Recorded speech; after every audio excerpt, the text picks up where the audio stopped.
All right. It's 9 o'clock. Good morning, everybody. Thank you for joining. Just a reminder, if you're not able to stay for the full meeting, or if you're not able to make any of these meetings, they are recorded. They will be on our YouTube page. If you have trouble finding them, just reach out to Dot Control or Sean Leahy. They can point you in the right direction. We do, unfortunately, have a lot of material that we can discuss this month. We have had quite a few incidents in the past few weeks, let alone month. So we'll dive right into it. First thing we had was an electrical related incident on one of our job sites. A temp Connex box arced out on the junction box on the outside of it. So if you guys have used those temp Connex boxes, the junction box is on the outside of it, and then everything's fed from the transformer, spliced in that junction box, and then that's now tied into that Connex box in itself. I'll actually share a screen and show you guys some pictures of what went on with this. Give me 2 seconds.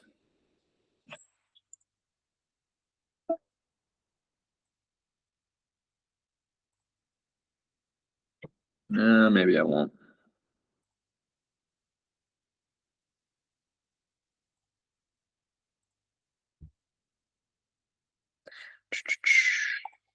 All right.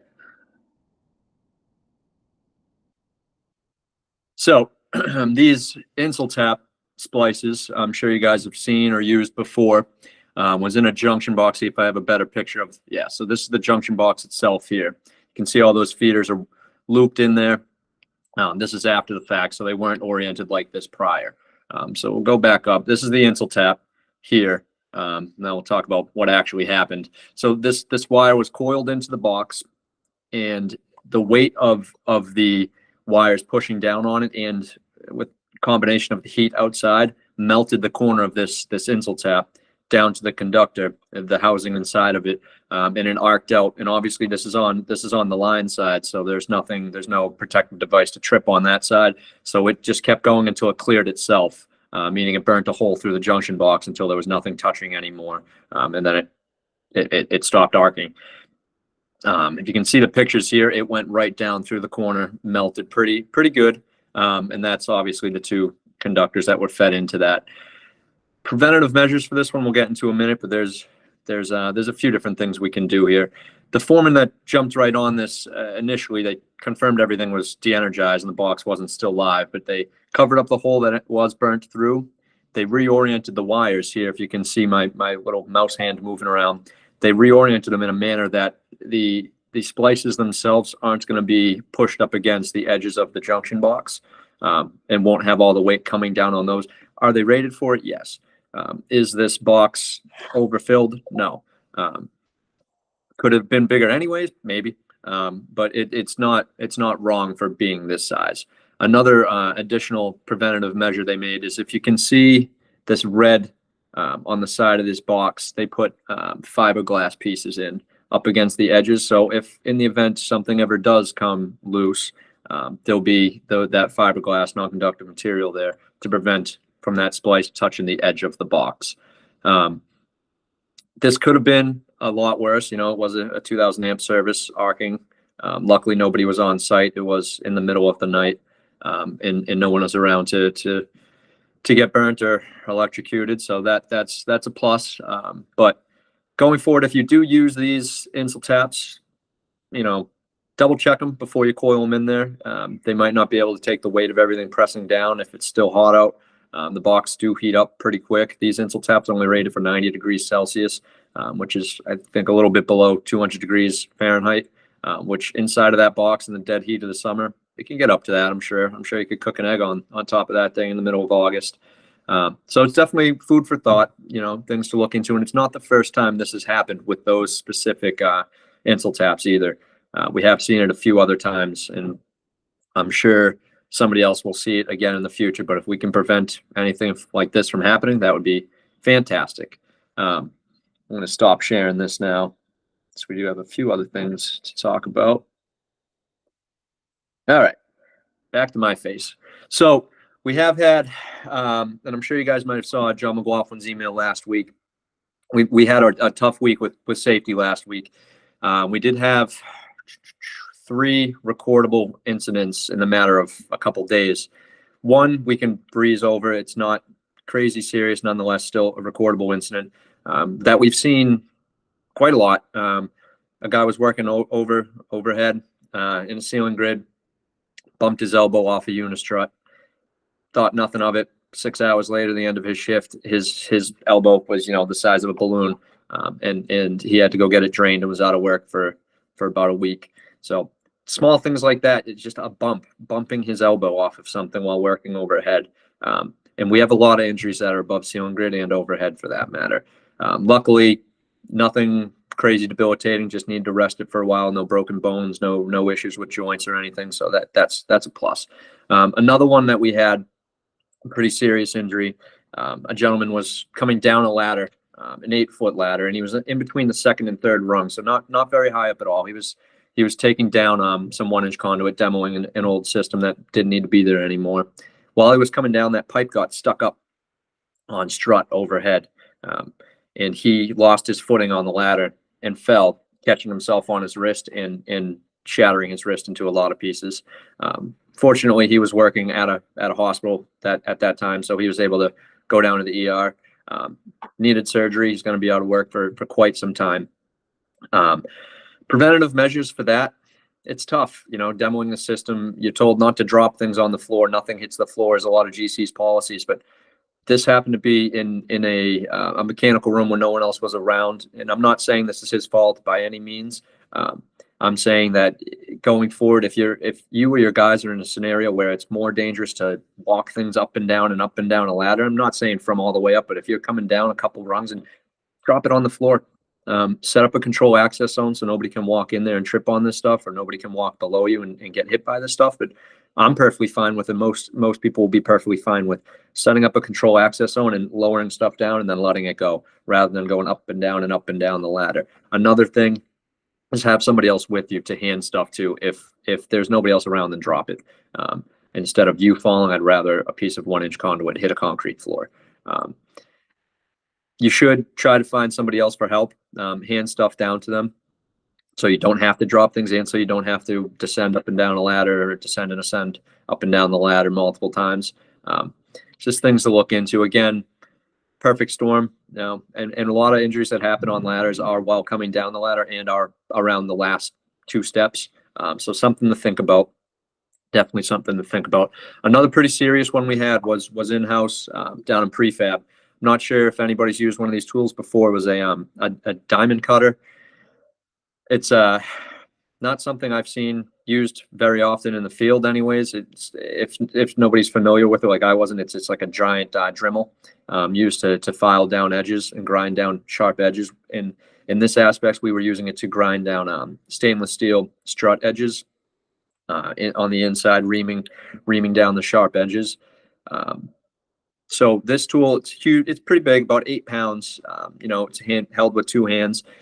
This employee was using it in a manner where he strapped the tool to a tripod and was bringing a million cuts of strut over to the tool while it's running, instead of carrying that tool over to all the strut all day long.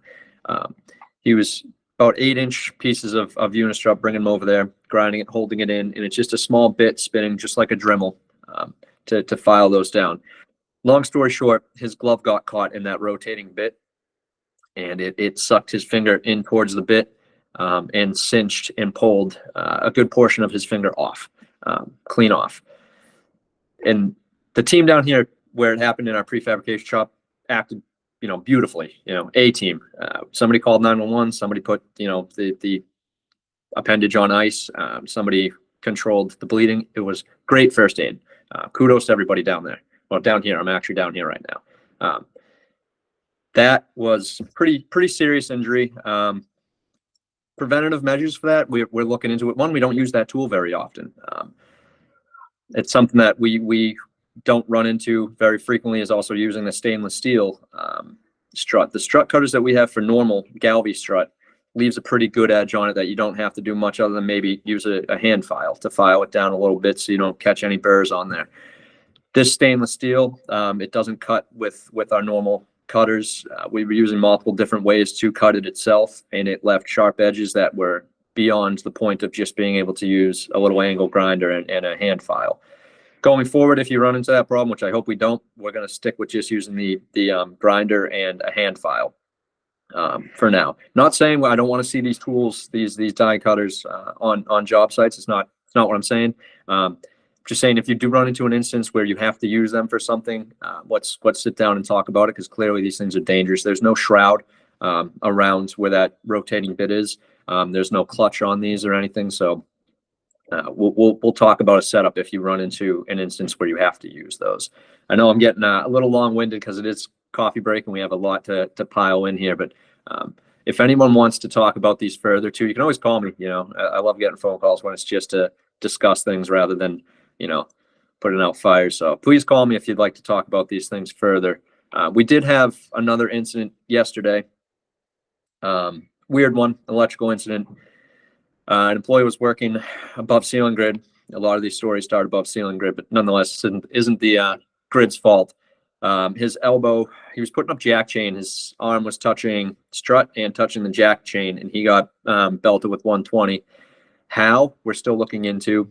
Best guess, another contractor probably put a screw through, a hot wire and screwed it into strut or into the grid or into something touching that, completing the circuit, and it not tripping. So I'm not sure. We're still looking into it, so won't speculate. Nonetheless, that employee is doing fine. Again, a reminder: it is our policy, if you do come in contact with anything live, is to go get an EKG. Many ways to do it. Even if you feel fine, there could be something wrong with your heart down the line. So it's our policy to get an EKG. There's a few ways you can do that. You can go to the nearest hospital, obviously. You can go to an urgent care. If the GC calls 911, the paramedics, not EMTs, but paramedics can do an EKG in the back of the ambulance, and then you can just refuse transport if need be. As long as you get that and make sure that your heart's beating right, then we're good to go. I do see that John and Sean are on this call. John, did you have anything you wanted to talk about? Want to give you some time here? One quick question for you, Jason. I thought we talked about the young man that lost his index finger. If he was holding that drill, that would have been a better situation. If you don't mind just addressing that for a second. Yes, thank you. And I do apologize for not mentioning that. So one of the corrective actions too, if you're using this tool, and I see where they were coming from, we're wanting to strap the heavy tool to a tripod and bring the light pieces to it all day long. Smart move, ergonomically friendly. I understand that all day. But that now has two hands available to touch the bit itself. Now, if you are using this tool, we're going to require that you keep two hands on the tool and strap down the material rather than strapping down the tool and bring the material to it. Keep two hands on the tool, strap down the material. So now you're bound by keeping those hands on that tool. Thank you for reminding me of that, John. That was one of the other corrective measures. Thank you. Anyways, the only thing I was going to say, and I said it in an email, but both of the guys were doing routine tasks that we do every single day. There was nothing wrong about what they were doing. Just the circumstances were unfortunate for them, and they both had pretty severe injuries. So, as I said on the email, just want to share these stories with you guys. And Jason and Sean, you do a good job getting this information out to everybody, so we can at least have a heads up, and it just keeps us more aware and more cognizant of the potential threat. So, appreciate you guys doing that, and also making sure the journeyman techs and apprentices out there are as safe as they can be. I'll leave it at that. Thank you. Thank you, John. I think that's it. Unless Sean Leahy, do you have anything this week? No, I'm good. Did a great job covering those incidents, Jason. Thank you. Okay, very good. Hey, Thank you. I always like to get the last word. No, seriously. One last thing. You talked about the Connex boxes, and I saw what happened there. Does it make sense for these guys, if they've got one on their job site, just to do a quick check? Yeah, if you can safely take those covers off without exposing yourself to any conductors, take a quick look at them. In this instance, for what it's worth, this was set up by another contractor. The box itself we fed it. Nonetheless, take a look over your temps. I know they kind of get set and forgot sometimes, so it is a good idea to maybe once in a while take a look over them. Thermal imaging is available as well too, if things are live and you can't shut it down, and if there's a way to do some infrared, you can do that as well. But if you're able to take covers off without being exposed to any conductors, please give your temps a once over once in a while. That'd be fantastic. Good point, John. Can you tell us what shitty contractor set that up? Sure can't. Very good. I can tell you after. I'm not putting it on YouTube. The next meeting will be September 26th, and that is one of our quarterly foreman's meeting, which are a little bit longer. Those are at 12:30. Those normally run about a half hour. If those aren't on your calendar, reach out to myself, Sean Leahy, the outside supers at Dock Control, and we will get that on your calendars. Thank you, everybody, for joining. If you have other foremen that weren't able to join today on your job sites, just remind them that it will be on YouTube. Have a good day, guys, and have a good Labor Day weekend. Enjoy. Be safe. Enjoy Labor Day. Thank you.